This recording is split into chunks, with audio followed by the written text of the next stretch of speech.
Ada apa di bulan Syaban? Ternyata Bu, ada kaitan erat antara Syaban dengan Rajab.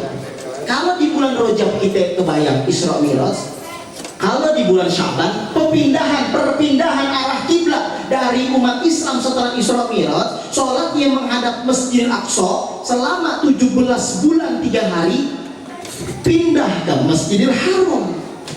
Adanya perintah pada taqalluba wajhika fis sama falanuwalliyannaka qiblatan tardaha fawalli wajhaka syatrul Masjidil Haram. Quran surah Al-Baqarah 144 adanya di bulan Syaban. Jadi ada hubungan erat. Cuman beda waktu.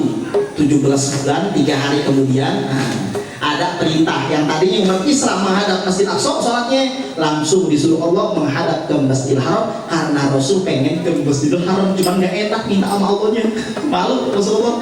Akhirnya ngeliat langit, dia turun lagi, duduk lagi, lihat langit, nunggu wahyu kapan dia diperintahin.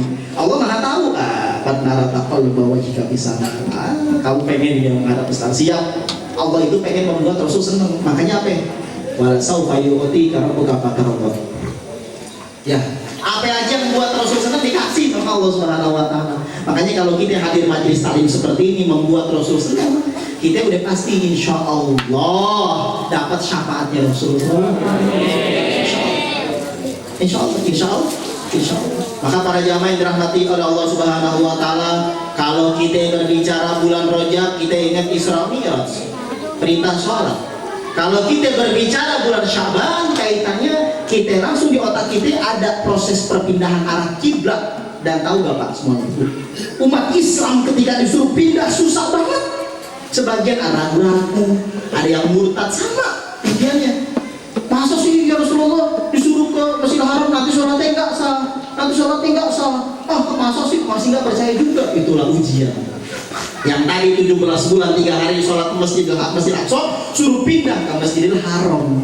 Yang kedua, di bulan Sya'ban ada proses pengangkatan amal manusia selama 1 tahun. Kalau tujuannya setiap Senin Kamis, makanya ada puasa Senin dan Kamis. Kata Rasul, kenapa nih? Kata sahabat Nabi, ada Senin Kamis. Jawaban Rasulullah, Senin saya dilahirkan di itu, selain saya dilahirkan juga ada yang disebut setoran amal manusia per Senin dan Kamis. Kalau per hari 3 kali dalam hadis Bukhari Muslim. Yang pertama habis subuh, malaikat naik 2. Malaikat yang 2 turun. Nanti gantian lagi, setoran lagi habis asar sebelum maghrib. Jadi malaikat Raqib Atid jumlahnya bukan 2 tapi 4. Dalam kitab Hasyiyah Al-Bajuri Al-Musamma Bitufatil Murid, malaikat Raqib Atid jumlahnya 4. Ganti-gantian 2. Yang kanan catat kebaikan. Kalau Crespo lagi ngaji kayak gini sama Ustadz nih, langsung Crespo namanya. Crespo Christian. Crespo langsung. Tapi kalau kita ngerjakan dosa itu ditunggu sampai 3 jam. Wa fi riwayatin 6 jam. Habis. Tapi jangan sengaja buat dosa, belum 3 jam. Belum 6 jam. Masih ada kesempatan waktu ya. Kalau kita buat dosa, dicatatnya 1. Kalau kita buat pahala, dicatatnya 10 sampai 700 sampai tak terhingga. Itu rahmatnya Allah. Coba kalau 1 dosa 1 sampai pahala 1, habis kita bawa pelur. Kenapa? Karena kita ibadahnya dikit. Untungnya nilainya Allah bukan begitu. 1 kali dikali 10 dikali 700 sampai tak terhingga. Kalau kita buat dosa 1 doang dicatatnya. Ini masya Allah, ini sudah baik sekali Allah Subhanahu wa taala. Itu pun ditunggu sampai 3 jam atau 6 jam. Ada 2 hadis. Ini orang tobat gak nih. Kalau nggak tobat catat. Dicatat sama malaikat siapa? Sama malaikat siapa yang catat keburukan? Raqib Atid. Jadi bukan Raqib kanan, Atid kiri, bukan. Agak kesalahpahaman dalam kitab tauhid tersebut. Raqib Atid kanan, Raqib Atid kiri. Jadi satu malaikat namanya sama, Raqib Atid. Cuma yang tugas kanan catat kebaikan, yang tugas kiri catat keburukan. Selama ini kita kan taunya Raqib kebaikan, Atid keburukan. Sebenarnya nggak gitu, coba lihat datanya. Keterangan kitabnya. Itu pun 4 jumlahnya, 2, 1, nanti gantian di asar. Yang asar jaga sampai subuh, turun lagi 2 lagi, naik lagi terus sampai hari kiamat, sampai kita meninggal. Namanya Raqib Atid. Ada 4, 2, pos sip-sipan bahasa kita. Dan satu lagi, habis subuh, habis asar, sama habis johor. Allahu Akbar, Allahu Akbar. Itu malaikat itu sedang membuka pintu langit, disuruh sama Allah Subhanahu Wa Taala. Amalan kita naik, nanti ini disunahkan. Kalau pengen hajat kita kabul, doanya jangan sepertiga malam doang, tetapi habis azan zuhur sebelum sholat. Bu, ibu, jangan langsung sholat zuhur. Jangan. Apalagi doa bainal azan wal iqamah tidak turun, doa antara azan dan iqamah tidak akan ditolak. Apalagi zuhur. Habis sholat qobliyah kita doa, ya Allah. Itu langsung terobosan doanya kenceng. Cuman jarang orang tahu waktu ini, waktu mustajab ini. Dalam kitab tersebut dijelaskan yang berdoa habis johor sebelum sholat zuhur mustajab, dikabul doanya. Cuman ketok pintu langit. Apa rumus kuncinya langit? Baca satu kali, la ilaha illallah wahdahu la syarikalah lahul mulku wa lahul hamdu yuhyi wa yumitu wa huwa ala kulli syai'in qadir. Niscaya kata Sayyid Al-Habib Muhammad bin Alaw bin Abbas Al-Maliki Al-Hasani dalam hadis Imam Baihaqi dalam kitabnya, dan dalam kitab hadis Imam Nasai dalam kitabnya, itu pintu langit dibuka kalau kita tak punya kuncinya. Apa? La ilaha illallah wahdahu la syarikalah lahul mulku wa lahul hamdu yuhyi wa yumitu wa huwa ala kulli syai'in qadir. Itu kata kunci sandinya. Kalau sandi HP kan ada tuh sandinya, terserah kita, ada yang pakai jari, ada yang pakai angka. Kalau sandinya kita ketok pintu langit itu dengan kalimat la ilaha illallah wahdahu la syarikalah lahul mulku wa lahul hamdu yuhyi wa yumitu wa huwa ala kulli syai'in qadir. Nah, diamali ya. Kalau pengen doa jangan serobot aja, Allah ya Allah pengen, jangan. Enggak mustajab takutnya. Istighfar dulu, bisa sekali, bisa 3 kali. Sebut la ilaha illallah wa syarikalah, dan yang ketiga sholawat Nabi, baru kita doa. Bisa satu mobil bisa aja cukup, masih cukup kan? Mobil. Bu, Pak, di bulan Sya'ban ada proses setorannya setahun sekali. Yang amal-amal kita deh, apa bahasa kita itu kalau Indonesia tuh disatuin. Ya, amalan harian disatuin, di story menghadap Allah. Kapan? Nisfu Sya'ban. Nanti pas hari Selasa, malam Rabu, makanya Selasanya kalau bisa puasa sunnah selain ayam bukit tengah bulan, juga bulan Sya'ban. Kalau bisa Selasanya puasa agar amalan akhir kita disetorkan menghadap Allah sudah ditutup dalam keadaan puasa, dan diharapkan puasa yang kita kerjakan menghapus dosa-dosa sebelumnya. Karena kata Rasul Shallallahu Alaihi Wasallam, ittaqillaha haitsu kunta, bertakwalah kepada Allah di mana saja. Jangan di pesantren, di musola Darul Ulum, ibu-ibu ngaji sama Ustadz Idris kayak begini, bapak ngaji, nanti takwanya di sini doang. Balik ke rumahnya, as-salatu khairum minan naum, kedengaran naum doang, naum tidur akhirnya. Salatu khairum minan naum, tidur akhirnya. Takwanya hilang. Makanya kata Rasul, ittaqillaha haitsu kunta, bertakwalah kepada Allah di mana saja kamu berada. Lagi di Bali, lagi di puncak, lagi di Amerika Serikat, lagi di Jepang. Jangan tergoda imannya. Jadi jangan ittaqillaha fi daru, enggak. Ittaqillaha fi Jakarta, ittaqillaha fi Mahat di pondok, enggak. Ittaqillaha haitsu kunta, bertakwalah kepada Allah di mana saja kau berada. Wa atbi sayyi'atal hasanata tamhuha, iringilah dosa dengan kebaikan, niscaya dosa tersebut dihapus dengan kebaikan. Nah, termasuk nanti di Sya'ban kita hidupkan supaya setornya ke Allah udah bersih catatan kita. Wa khaliqin nas bihulqin hasan, bergaulah dengan manusia dengan akhlak yang cakep. Jangan sampai kita ke Allahnya bagus tapi sama manusia tukang gosip, tukang fitnah, iri hati, berantem terus. Bu, nanti saya akan sampaikan malam ini insya Allah sekarang 11 macam jenis 11 macam manusia, jenis manusia, 11 macam manusia yang tidak mendapatkan ampunan Allah di bulan Sya'ban. Berarti di story-nya katanya dosa banyak tujuh. Orang-orang dapat ampunan, dia nggak dapat, ada 11 orang. Orang-orang doanya dikabul, 11 orang ini nggak dapat. Referensinya hadis Imam Baihaqi dan Ahmad bin Hanbal, ada 11 orang. Nanti biar kita susun rapi. Para jamaah yang dirahmati oleh Allah Subhanahu wa taala, di bulan Sya'ban ada proses pemindahan kiblat. Di bulan Sya'ban ada proses setoran amal per tahun. Di bulan Sya'ban orang-orang yang bakalan meninggal di tahun tersebut sudah ada catatannya. Kalau nama bapak ibu ada di situ, berarti siap-siap 2024 mati. 1445 mau jahar mati. Makanya kan kita bisa silaturahim. Mana habba ayub satalahu birizki wa yunsal bi asari falyasir rahimah. Siapa yang suka rizkinya digedein, usianya ditangguhkan, sambunglah tali persaudaraan. As-shadaqatu da'atul bala wa tutawwil umur. Shadaqah menolak musibah dan manjangin usia. Kata para ulama, panjang benar-benar, atau yang dimaksud panjang berkah usianya. Namanya bisa dirubah. Ya Allah yasha, Allah menghapus apa yang Allah kehendaki. Terserah Allah Tuhan, nggak bisa diatur manusia. Maka kita berdoa kali aja yang takdirnya tahun ini meninggal, jadi ta'zim jadi 50 tahun lagi. Kamu aja nih. Tua Mazim ya. Nggak apa-apa Mazim ya. Masya Allah. Saudara Nabi.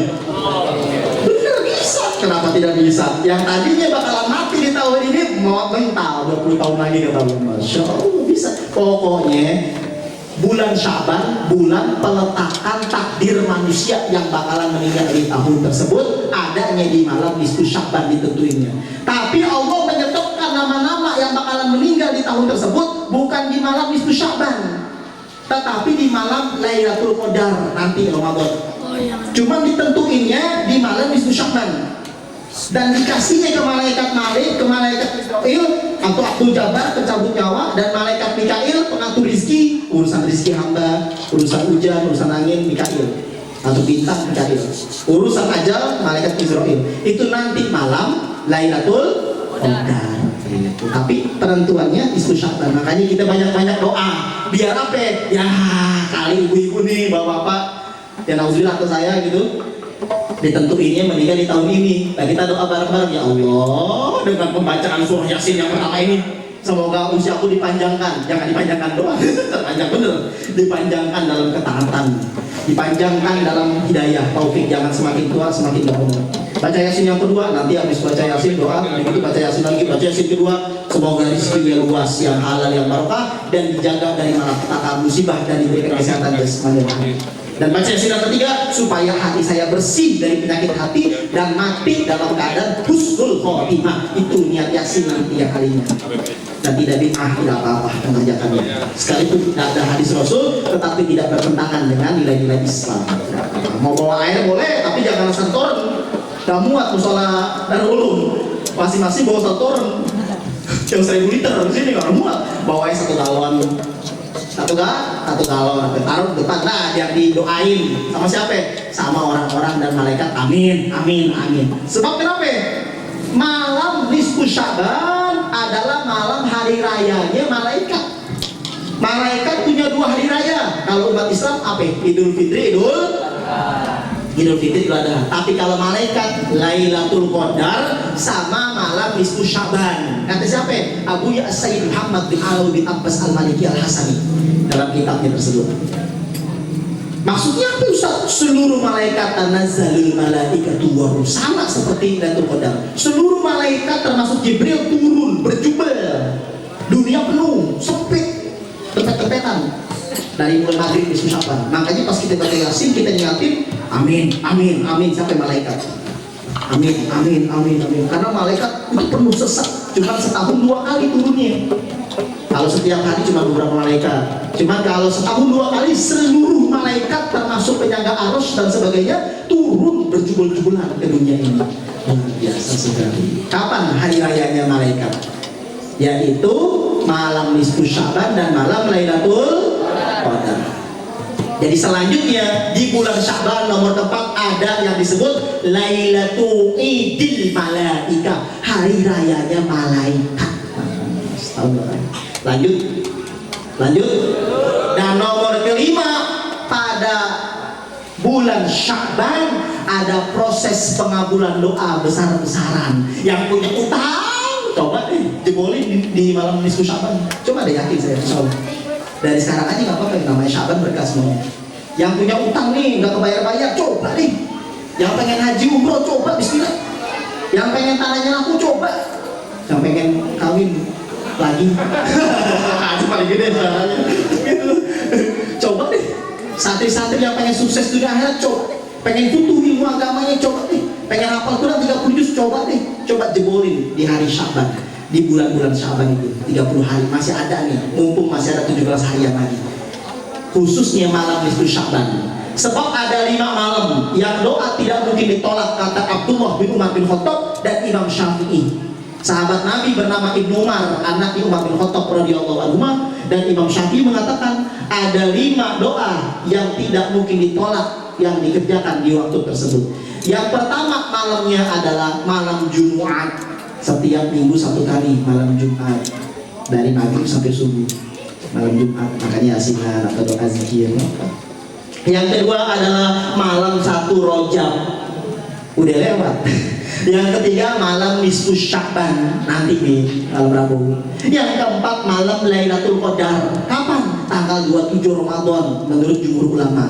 Menurut Imam Syafi'i setiap tanggal 21 atau 23 Ramadan. Menurut mazhab yang lainnya pindah-pindah setiap tahunnya. Tapi yang paling utama 27, 21, 23 cekak di situ. Karena itu versi jumhur dan versi Imam Syafi'i 21, 23 atau 27. Di situ mentok-mentoknya.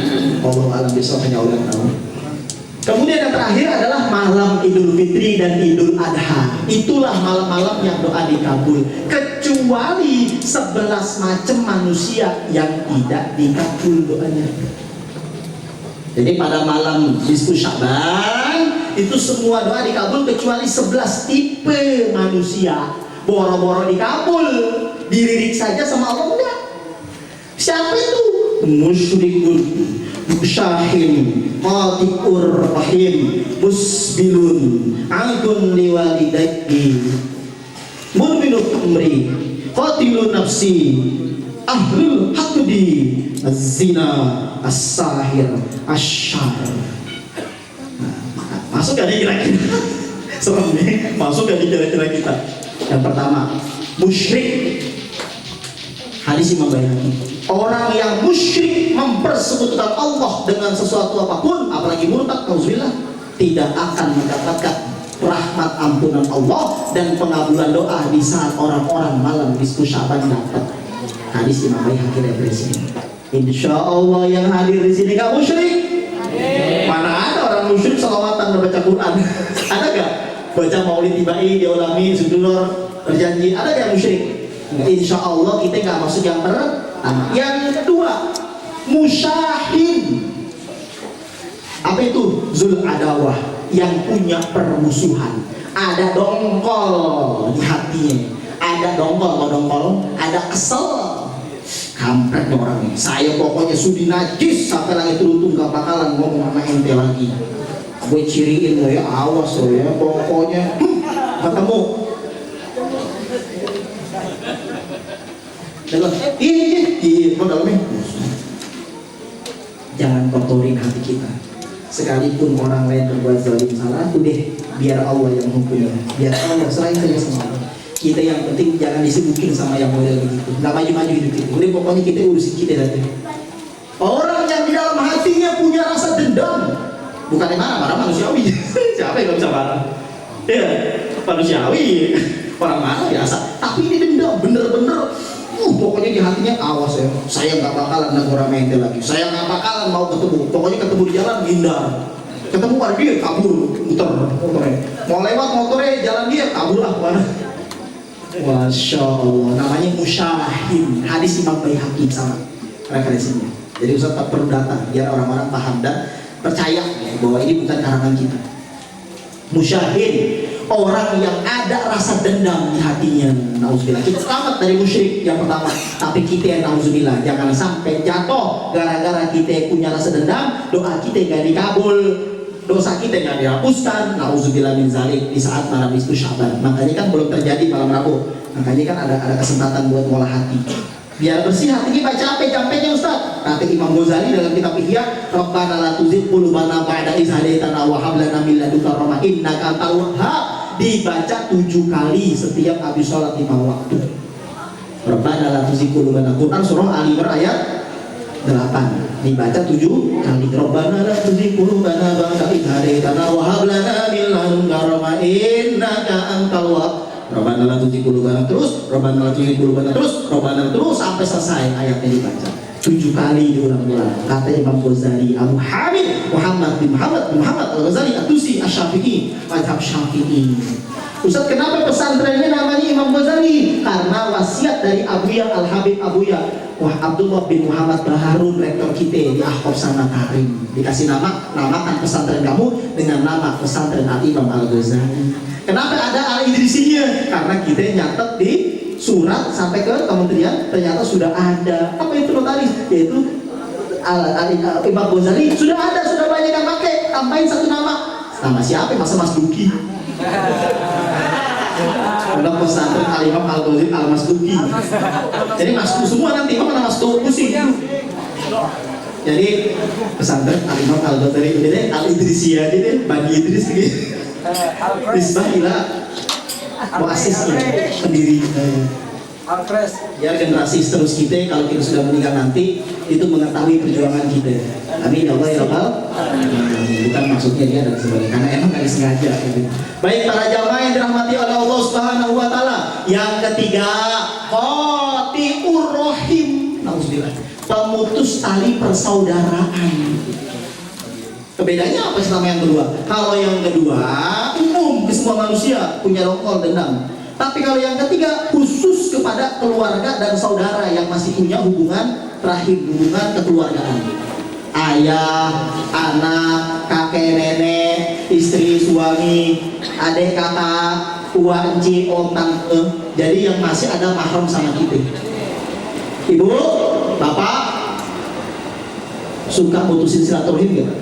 Enggak Ustaz, saya yang diputusin.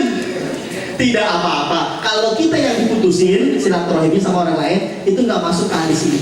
Tapi kalau kita yang nyari gara-gara ini masuk ke hadis ini. Hadis Imam Baihaqi. Kita jangan nyari gara-gara, jangan kita provokator pemutusnya. Jadi ada istri kita mau main ke abangnya atau ke adiknya, jangan, kita nggak mau lagi hubungan sama dia. Ini kotil ini. Lah ya dakhulul jannah qati, kata Rasul. Tidak masuk surga orang yang suka putusin tali persaudaraan. Nauzubillah.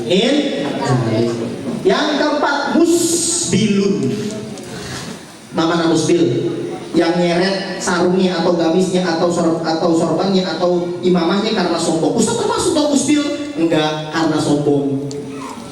Jadi kalau usah diangkat tinggi-tinggi sampai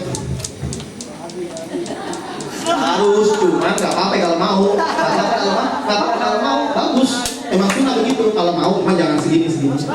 Cuma tidak wajib. Jangan mewajibkan sesuatu yang sunnah hukumnya. Jangan mewajibkan sesuatu yang sunnah. Tapi paling bagus nggak apa-apa diangkat sedikit. Tapi kalau tidak sombong, nggak masuk neraka. Karena bahasanya huyala. Mana huyala? Sombong. Berarti nomor keempat yang tidak dilirik sama Allah dan dapat ampunan Allah, musbil. Apa? Laki-laki yang menyeret kainnya karena sombong. Kalau cewek, sunnahnya kainnya lebih instingkal. Tapi zaman sekarang nggak ada yang lebih instingkal. Sebenarnya harus gini. Paham ya? Jadi kalau cewek jangan pakai gamisnya apa tuh bahasa sunnahnya nangtung ya? Nangtung jangan. Ada cewek saya pernah lihat, cakep, cantik, masya Allah. Pakai kerudung, hijabir, udah pakai gamis. Pas saya lihat bawahnya ternyata segini. Salah sedikit, agak panjangin dikit. Kalau motor ya cuci nanti agak panjangin. Jangan segini. Kadang-kadang atasnya cakep, bawahnya kadang-kadang bawahnya cakep segini. Ya itu kalau bisa diperbaiki. Tapi yang paling penting sholat. Nanti kalau sholat sudah bagus, yang lainnya nyusul. Shallu ala Nabi Muhammad. Musyrik, kita yang mudah-mudahan gak masuk. Musyahin, orang yang punya rasa dendam, mudah-mudahan gak masuk deh. Ya Allah, bersihkanlah hati-hati kita pada malam hari ini dan selanjutnya. Amin. Jangan punya rasa dendam ya. Jangan punya rasa dendam. Yang ketiga adalah qati'ur rahim, pemutus tali silaturahim. Jangan punya seperti itu. Yang keempat, musbil. Apa ya? Yang nyeret sarungnya karena sombong. Karena sombong, kalau nggak sombong nggak apa-apa ya. Di hadisnya begitu. Yang kelima adalah akun liwalidayhi, kurang ajar sama ayah ibu. Anakku, tolong bikinin kopi. Panas. Dulu terus, kurang ajar. Tidak dapat ampunan Allah ini. Anak durhaka. Aku tolong beli telur ke warung. Apaan sih, Mak? Orang lagi main HP, enak-enaknya main HP, disuruh terus. Alhamdulillah. Anak-anak, Jangan kurang ajar sama orang tua lagi. Balik-balik dari pesantren ini, balik-balik dari majelis taklim ini, udah cium tangan orang tua. Jangan ngelawan lagi. Jaga itu dulu. Kalau kita pengen dihormati sama kita nanti, kata Rasul, kita pun harus baik sama ayah ibu. Birru aba'akum tubirukum abna'ukum. Hadis Imam Tabrani. Baik-baik kamu sama ayah ibumu, nanti kamu akan dibaiki sama anakmu. Hukum timbal balik pasti ada. Itu hadis Rasulullah SAW. Bu, Pak, yang pernah kurang ajar sama orang tua, datengin makomnya. Atau kalau jauh kita minta maaf kepada Allah, ya Allah maafin aku, Al-Fatihah kirimin atau Yasin. Kalau sudah meninggal. Kalau masih hidup, tok tok tok tok, assalamualaikum mak, salam. Tumben datang. Biasa gitu, kurang ajar sama orang tua gitu. Iya mak, saya habis ngaji sama Ustaz Idris. Saya kata Ustaz itu kalau anak durhaka nggak bakalan dapat nazar Allah, ampunan Allah, pandangan Allah. Saya minta maaf ya kalau ada salah selama ini. Bawain kasih kue, beli aja 35.000, 2.000, nggak usah mahal-mahal. SD kata yang murah aja itu, cium tangan orang tua. Durhaka sama ayah ibu. Yang nomor ke-6 adalah mudminul khamr. Kerjaannya pecandu mabok. Mabok lagi. Atau nyuntik, atau narkoba, ganja dan sebagainya. Kecuali yang tobat. Orang yang bertobat gak punya dosa lagi. Sekalipun 10 tahun, 20 tahun terus-terusan mabok terus. 20 tahun jadi pecandu mabok, tapi dia bertobat malam ini. Ya Rasulullah, ya Allah, maafkanlah dosaku, ya Rasulullah, berikanlah syafaatku, ya Allah, astagfirullahaladzim, ya Allah, maafkan aku. Nangis dia atau sedih. Kata Rasul, ibu minaz dzambi kama la dzambalah. Orang yang bertobat atas dosanya kayak nggak punya dosa lah. Diampunkan semua dosa kecuali musyrik. Bu, Pak, kalau punya saudara yang suka mabok, pelan-pelan. Nah, udah cukup istirahat. Mau sampai kapan begini? Nanti diharamkan mendapatkan ampunan Allah kalau nggak bertobat. Jadi siapa nomor ke-6? Orang yang kecanduan mabuk dan belum bertaubat di malam nisfu Sya'ban nanti tidak mendapatkan ampunan Allah kalau belum meminta maaf kepada Allah Subhanahu wa taala. Lanjut. 5 lagi tanggung, 5 lagi. Yang nomor ke-7 adalah qatilun nafsi. Cuma referensinya beda, bukan hadis Baihaqi, tapi hadis Imam Ahmad bin Hanbal. Apa yang nomor ke-7? Yang suka membunuh orang lain atau bunuh diri. Nauzubillah, ambil pisau, putus cinta langsung kerja dipecat, langsung minum baygon, racun berbusa. Nauzubillah. Membunuh diri atau membunuh orang lain itu sama dosa besar. Nanti dia itu tidak mendapatkan ampunan Allah. Selanjutnya nomor ke-8 masih hadis Imam Ahmad. Ahlul hakadi, yang punya rasa iri. Tetangganya beli motor, dia beli bonek pinter. Iya bener, kenapa pusing? Tetangganya beli mobil, dia beli koyo. Tetangganya beli rumah, dia beli koyo cabe. Tetangganya beli motor, beli mobil, bangun rumah, beli kain kapan, dibeli dia mati, dia setrum, dia mati dia. Iri hati itu bisa menyebabkan penyakit zahir dari pikiran kita. Kesal terus orang lain, pengen orang lain kenikmatannya di bawah dia, tidak mau tuh orang lain hidup bahagia. Nauzubillah. Tidak boleh iri hati kecuali kepada penghafal, pembaca, memperdalami Al-Quran dan ilmu agama, dan dia mengamalkan isinya. Dan yang kedua, yang kerjaannya suka sedekah, boleh kita iriin. Tapi kalau iri duniawi, terlalu rendah bu, udah kita mikirin diri sendiri. Orang yang kita pikirin belum tentu mikirin kita. Gak usah pusing-pusing mikirin hidup orang lain. Yang punya rasa iri hati diharamkan mendapatkan ampunan Allah. Nauzubillah min. Yang nomor ke-9, az-zina, pezina. Apalagi yang kita zinahi istri tetangga, rumput tetangga, bergoyang lebih enak. Padahal istrinya lebih cantik, padahal suaminya lebih ganteng. Cuman kalau kita melihat sesuatu yang baru, wah kayaknya cantik, padahal biasa saja. Oh kayaknya ganteng, padahal suami kita lebih jelek, lebih ganteng gitu. Qanaah, rela menerima apa adanya. Makanya jangan mata. Supaya apa? Supaya kita tidak terpesona dengan yang lain. Zina Ustaz, zina besar. Tapi kalau cuma cium, peluk, pacaran itu juga dosa, tetapi tidak sampai diharamkan mendapatkan ampunan Allah. Tapi yang zina besar bertemunya kelamin dengan kelamin, na'udzubillah min dzalik. Yang nomor ke-10 masih hadis Ahmad bin Hanbal, yaitu as-sahir, penyihir yang suka jampe orang. Saya kesel sama kamu, awas ya. Ada nggak di sini kira-kira? Saya tahu masih ada. Bukan di sini, di daerah sini maksudnya. 2 biji masih tinggal. Cuma sekarang kayak dulu dukunnya. Dukun sekarang berjubah ustaz atau berjubah manusia biasa. Padahal suka bikin orang sakit. Ada itu. Ya Allah bisa sedikit-sedikit. Laki nanti orang kena ain, bahaya. Orang kena ain dia tanda memilih hati. Ya, kebalikan ruqyah adalah orang yang jahat dengan sihirnya, dengan jampenya.